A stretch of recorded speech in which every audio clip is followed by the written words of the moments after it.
안녕하세요. 축구밖에 모르는 남자 축구금수저 축수저입니다. 아스날이 드디어 챔피언스리그 진출을 확정지었습니다. 아스날과 뉴캐슬의 37라운드 경기가 아스날의 1대0 승리로 끝이 나면서 드디어 챔스 진출 티켓을 확정지었습니다. 특히 아스날은 챔피언스리그 4강에서 파리 생제르맹에게 탈락한 이후 두 경기에서 전술적으로 약간 변화된 모습을 보이고 있는데요. 과연 아스날은 어떻게 변화했는지 지금 확인해보겠습니다. 아스날은 자신들이 가장 즐겨 쓰던 4-3-3 포메이션을 사용했습니다. 메리노, 팀버, 마갈량이스 등 결장자들을 제외한 최상의 멤버를 구축했죠. 아스날은 맨시티와 함께 리그에서 인버티드 풀백을 가장 잘 사용하는 팀이라고 해도 과언이 아니죠. 인버티드 풀백에 대한 설명은 제가 축구 기초용어 2편에 자세하게 설명했으니 혹시 모르시는 분들은 영상 참고해주시면 감사하겠습니다. 하지만 이번 경기 아스날은 인버티드 풀백의 사용을 최소화하고 풀백이 폭을 벌려 공간을 제공하고 파티와 함께 외대고르가 내려오며 4-2 형태의 빌드업 구조를 사용했습니다. 물론 인버티드 풀백과 함께 변형 3백을 사용하지 않은 것은 아니지만 4-2 빌드업 형태가 거의 주를 이뤘습니다. 그리고 아스날의 아르테타 감독은 지난 파리 생제르맹전 패배 이후 약간의 전술적 수정을 가져갔습니다. 일명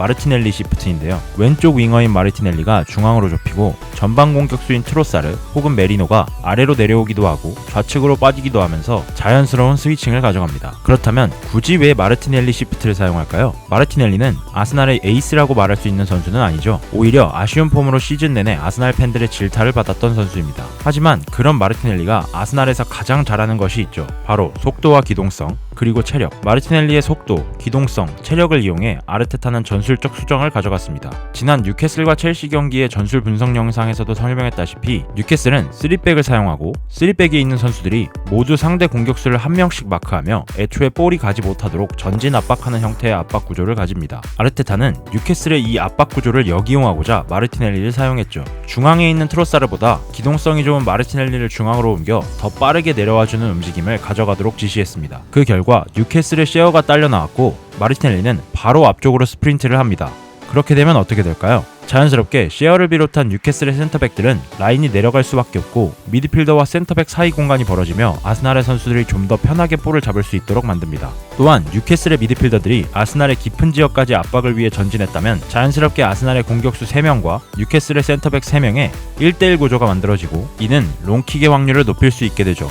게다가 이번 경기 인버티드 풀백을 거의 사용하지 않으며 4-2 빌드업 구조를 가져간 아스날은 후방 숫자가 한 명 더 늘어나면서 뉴캐슬의 압박을 더 쉽게 벗겨낼 수 있었던 것입니다. 이처럼 아스날은 원래 인버티드 풀백 역할을 수행하던 스켈리를 좌측 풀백에 그대로 위치시키고 중원 지역까지 마르티넬리가 내려오며 시에어를 끌어당깁니다. 그리고 마르티넬리는 갑자기 스프린트를 달리며 높은 지역으로 전진하고 아스날의 골키퍼 라야는 마르티넬리 쪽으로 길게 롱킥을 차줍니다. 뉴캐슬의 미드필더들은 압박을 위해 높은 곳으로 전진해 있고 아스날과 뉴캐슬의 숫자가 3대3으로 같아졌죠. 게다가 장신의 뉴캐슬 수비진을 상대로 마르티넬리는 나쁘지 않은 경합 능력까지 보여줍니다. 이처럼 변화한 아스날은 풀백들이 폭을 벌려 공간을 제공하고 윙포워드인 사카와 마르티넬리를 중앙으로 좁혀 조금 더 위협적인 찬스를 가져가고 뉴캐슬의 수비 라인을 내리려고 합니다. 아쉬운 점이라면 우측 메짤라 자리에 있던 외대구르의 폼이 좀처럼 올라오지 않아 공간, 탈압박에서 많은 아쉬움이 있었다는 것이었죠. 이처럼 오히려 사카와 마르티넬리가 중앙으로 좁혀있고 풀백들은 폭을 제공하고 있죠. 아쉬운 점이라면 외대고르의 자리가 빈 공간인 이곳으로 조금 더 전진해 있었다면 어땠을까 하는 생각이 드네요. 그렇다면 선제골 장면을 볼까요? 선제골 장면에서도 마르티넬리 시프트는 어느 정도 관여합니다. 아스날이 압박을 통해 볼을 탈취하고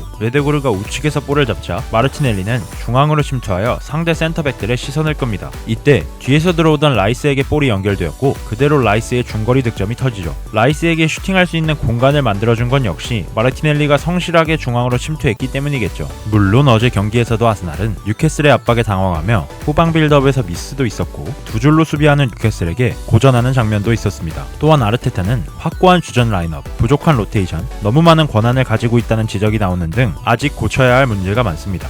하지만 3년 연속 2위가 유력하고 이번 시즌도 무관에 그친 아스날에게 이러한 변화 시도는 아르테타에게 기대를 한 번 더 걸어볼 수 있는 이유가 될 수 있죠. 이번 여름 이적 시장에서 좌측 윙어를 포함한 여러 선수를 노리고 있는 아스날이 과연 다음 시즌에는 어떤 모습을 보여줄 수 있을까요? 시청해주셔서 감사합니다.